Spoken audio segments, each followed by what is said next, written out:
L'objectif de cette vidéo, c'est de faire un rappel rapide avant le bac des inéquations avec l'inconnu, ici n, en puissance. Comment fait-on pour résoudre ça par le calcul de façon exacte? Eh bien, la réponse tient en un seul mot, le mot logarithme.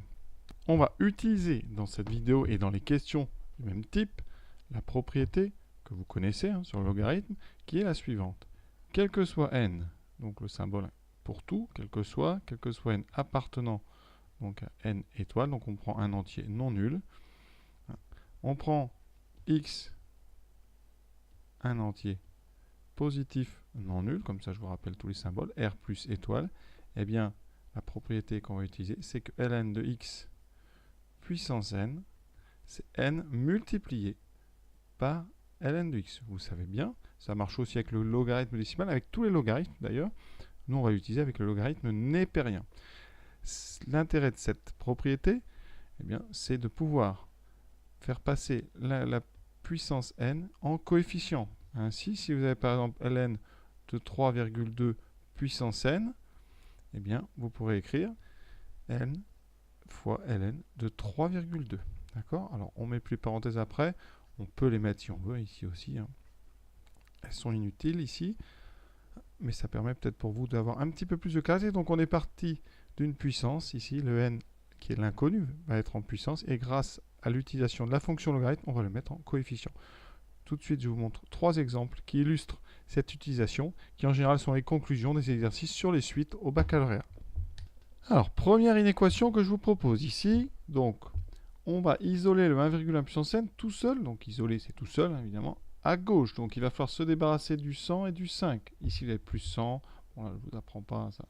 Vous êtes en terminale. Donc, cette inéquation, elle équivaut à 5 fois 1,1 puissance n supérieur ou égal à 130 moins 100 supérieur à 30. Ensuite, on divise par 5 des deux côtés, 5 étant un nombre positif. Je l'écris même si d'habitude on ne l'écrit pas. 5 est positif strictement.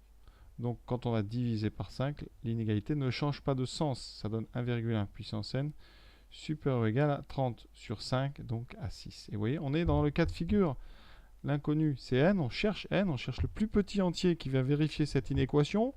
Et donc, on va utiliser le logarithme. Alors, pourquoi on peut utiliser le logarithme aussi dans une inéquation? Ça, c'est la deuxième propriété qui va être en jeu. C'est que vous devez savoir que quel que soit A et B réels positifs, quel que soit donc A et B de R plus étoile, si vous avez A strictement plus petit que B, ça équivaut à ln de A plus petit strictement que ln de B. Ça marche pour le strictement plus petit, ça marche pour le strictement plus grand. Vous avez toujours la même propriété. Et ça marchera, je ne vais pas recopier tout, pour les inférieurs ou égal et supérieurs ou égal. Ça marche parce que la fonction ln est strictement croissante. Donc elle conserve l'ordre. Ln est strictement donc croissante sur R plus étoile. Donc elle y conserve l'ordre. Ça veut dire qu'à chaque fois que vous avez une inégalité sur R plus étoile, eh bien, vous pouvez passer au logarithme sans changer le sens du symbole. Et c'est ce qu'on va faire à chaque fois.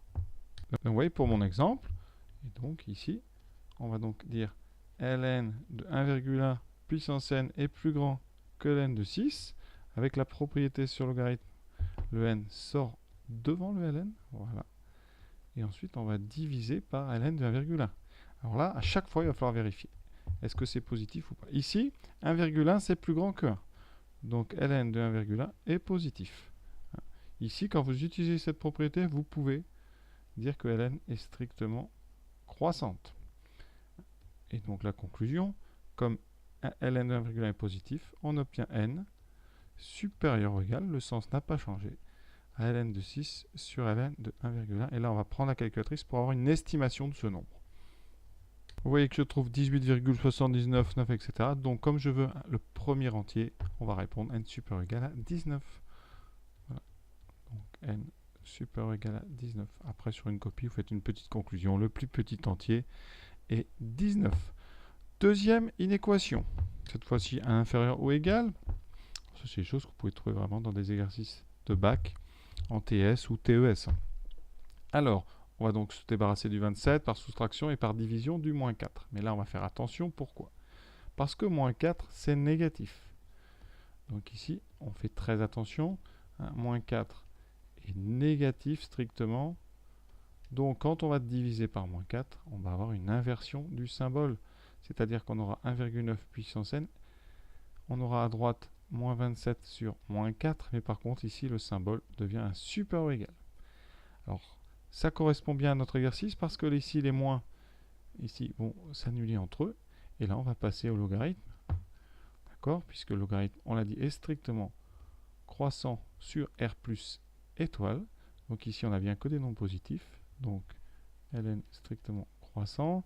Ça nous donne ln de 1,9 puissance n. Donc tout de suite, après, sur vos copies, vous pouvez passer à n fois ln de 1,9, plus grand que ln de 27 sur 4. Celui-là, on n'y touche pas. Et ensuite, on va diviser par ln de 1,9 en vérifiant à chaque fois le signe. Alors 1,9, c'est plus grand que 1.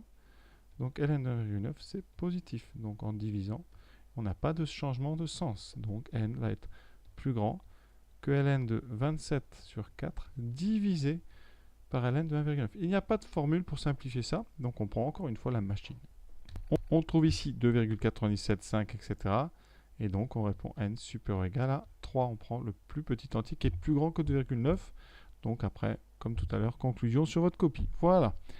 Sachez que dans un exercice de bac, comme on cherche le plus petit, à la fin, on doit avoir n supérieur. Supérieur ou égal ou strictement, ça dépend du départ, mais vous devez avoir un supérieur. Si vous avez un inférieur, c'est que quelque part, vous avez oublié de changer le sens. Alors, soit dans la division par le ln ici, soit dans la division par le moins 4. Donc faites bien attention, on doit tomber sur n plus grand que, pour que la question ait du sens, c'est de déterminer le plus petit. Donc on doit avoir du n supérieur ou égal, parce que si vous avez du n inférieur ou égal, ça n'aurait pas de sens, le plus petit ça serait 0, et ça ne serait pas intéressant pour notre exercice. Donc dernière question avec ici un 0,7 à la place, donc ici à la puissance n, donc 0,7 puissance n, qu'est-ce que ça change ? Alors le début va être similaire. On va enlever le 12 par soustraction et le 15 par division. Donc ça fait 15 fois 0,7 puissance n inférieur ou égal à 0,001. Soustraction. On divise par 15. 15 est positif. Alors je l'indique ici, mais il n'y a pas un élève sur 50 qui l'écrira. 15 est positif strictement. Donc ici ça fait 0,001 sur 15. On n'y touche pas cette division, vous la laissez. Maintenant, on utilise le logarithme qui est strictement croissant, donc pas de changement de sens. On aura n ln de 0,7 plus petit que ln de 0,001 sur 15.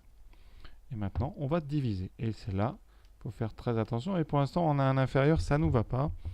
Pour le genre de questions qu'on a au bac, eh bien, c'est pas grave, parce que ln 0,7 est négatif. 0,7 est entre 0 et 1. Et vous savez qu'un logarithme, entre 0 et 1 ouvert, c'est strictement négatif. La courbe, pour information, la courbe du logarithme, elle est comme ceci. Il y a une asymptote verticale en 0+, ici ensuite elle coupe en 1, et après elle est positive. Donc ici elle est négative sur tout le segment 0,1. D'accord? Donc ici, quand je vais diviser par ln0,7, ça va changer le sens du symbole. Et on se retrouve avec notre n supérieur ou égal. C'est très bien pour notre question. Voilà, et comme d'habitude, calculatrice. On trouve 26,96 à peu près, donc on répond n supérieur ou égal à 27. D'accord? Alors sur votre copie, vous pouvez, si vous voulez, faire une petite flèche ici pour dire que ça donne à peu près 26, quelque chose, pour bien montrer pourquoi vous répondez 27. Voilà, là on est dans la vraiment précision maximale. Donc ce genre d'exercice, c'est très important parce que vous voyez que c'est en général la conclusion des exercices sur les suites. Ça peut être fait avec un algorithme aussi, mais on vous demandera souvent de les résoudre de façon exacte comme ceci. Donc à savoir faire, c'est facile, c'est des points qu'on vous donne si vous avez bien regardé cette vidéo et si vous avez bien écouté dans l'année. Voilà, à très bientôt.